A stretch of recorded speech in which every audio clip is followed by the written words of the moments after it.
Boa tarde a todos. Vamos dar início à nossa reunião do pré-natal de alto risco, hoje com a apresentação de um caso clínico pelos doutores Gabriel e Gabriele. A dupla, né? Gabriel e Gabriele. Então pode começar aí, Gabriel.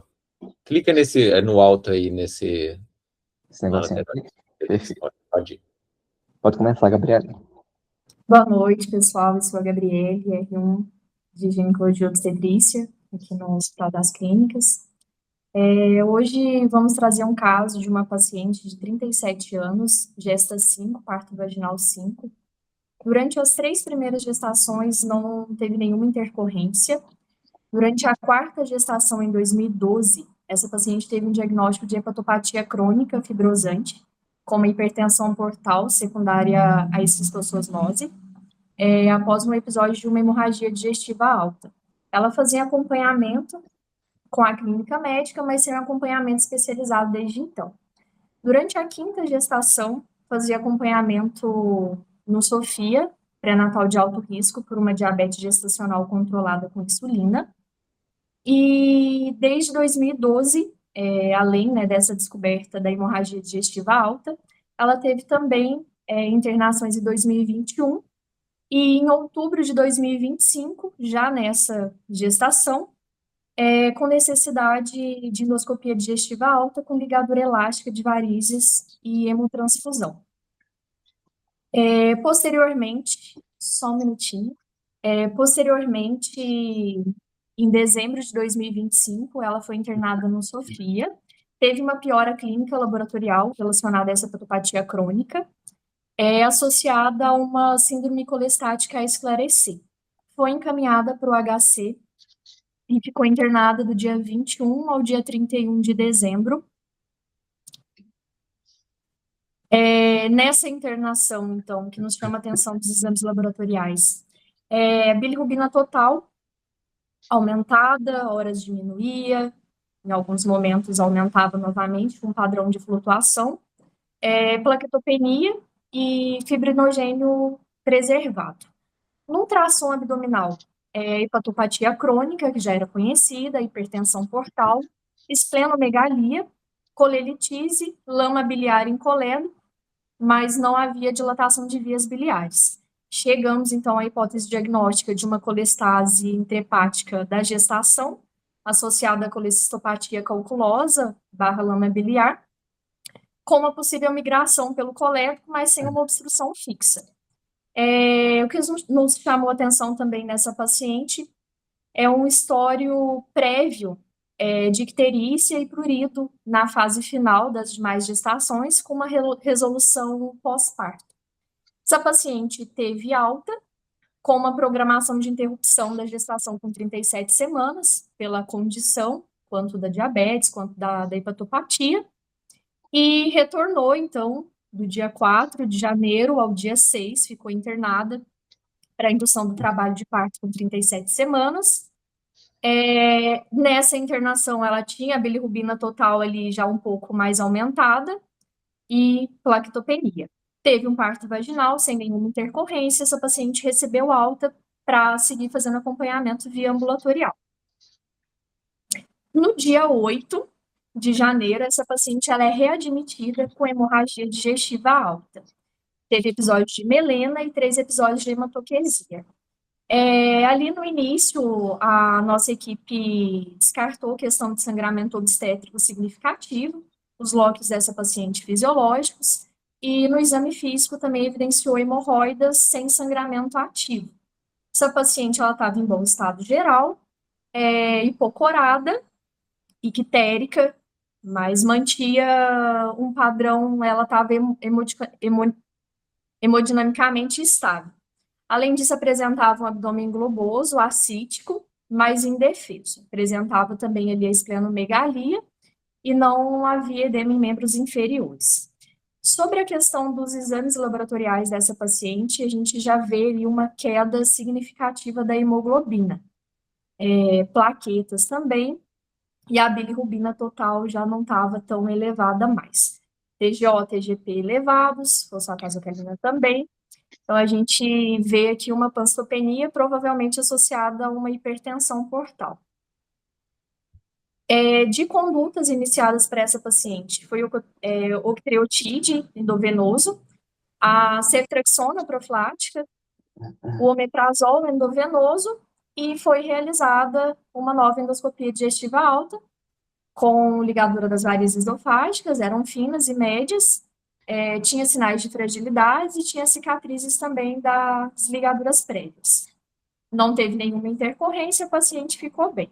Foi necessário fazer também 2 concentrados de hemácias, devido a essa anemia aguda, né, secundária à hemorragia digestiva alta.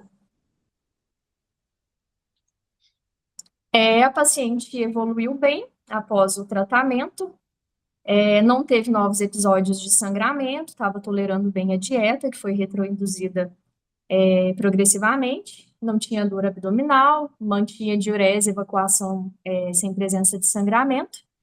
E a gastro suspendeu, então, o octreotide após 5 dias, introduziu o carvedilol, 3,125 miligramas BID. Foi solicitado nova endoscopia digestiva alta com 6 semanas, colangio-ressonância e ressonância de abdômen superior via ambulatorial, e toda uma investigação também via ambulatorial para essa paciente.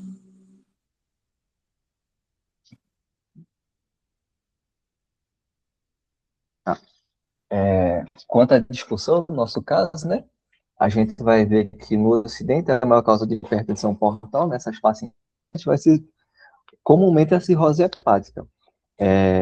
Nessas pacientes, a falência hepatocelular vai acabar levando a menorreia e, consequentemente, também a infertilidade, fazendo com que esses episódios de gestação em pacientes que já são cirróticas fiquem extremamente raros.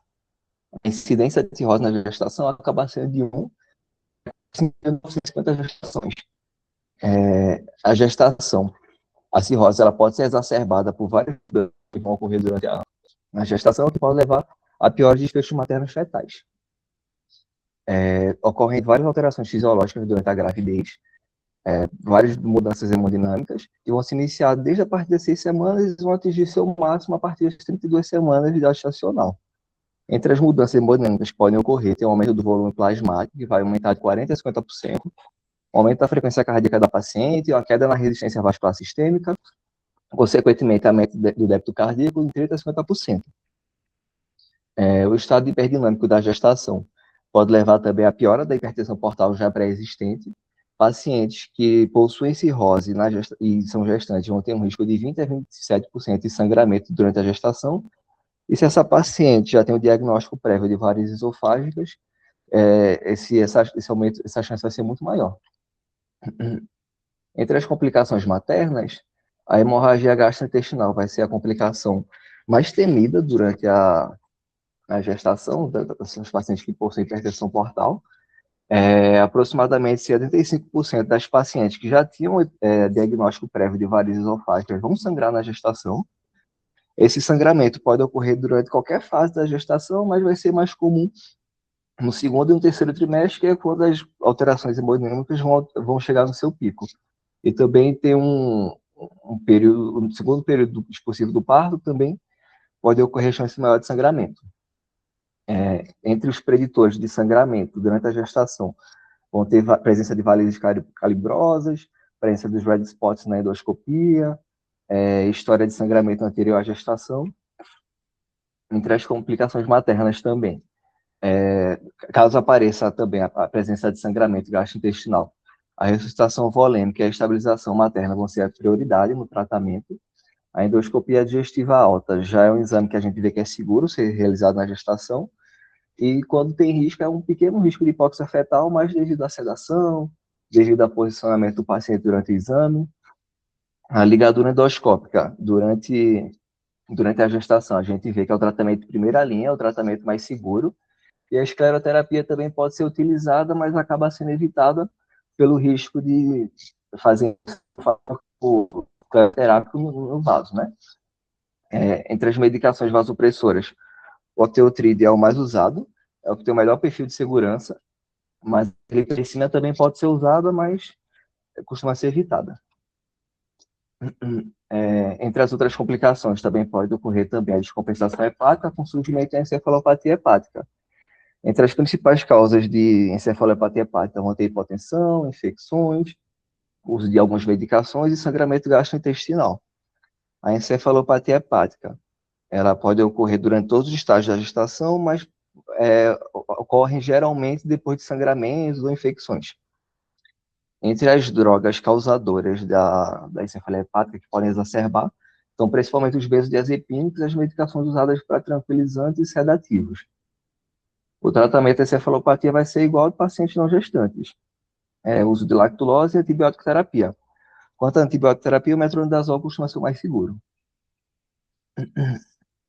Quanto às complicações perinatais, pacientes que têm já diagnóstico de cirrose, hipertensão portal, eles vão apresentar uma chance de abortamento muito mais aumentada em relação à população geral, podendo chegar até 20% no primeiro trimestre. O risco de parto pré-termo também vai ser aumentado, e vai ser aumentado principalmente conforme como anda a doença de base. Quanto mais descompensada a doença de base, maior a chance de ocorrer um parto pré-termo. Pacientes que também têm hipertensão portal de causa não cirrótica, não apresenta esse risco de abortamento elevado e apresenta o mesmo risco da população geral, entre 3% a 6%. As pacientes que têm Budd-Chiari, por exemplo. Quanto ao manejo antenatal, deve ser avaliado aqueles preditores de mau prognóstico para sangramento aumentado.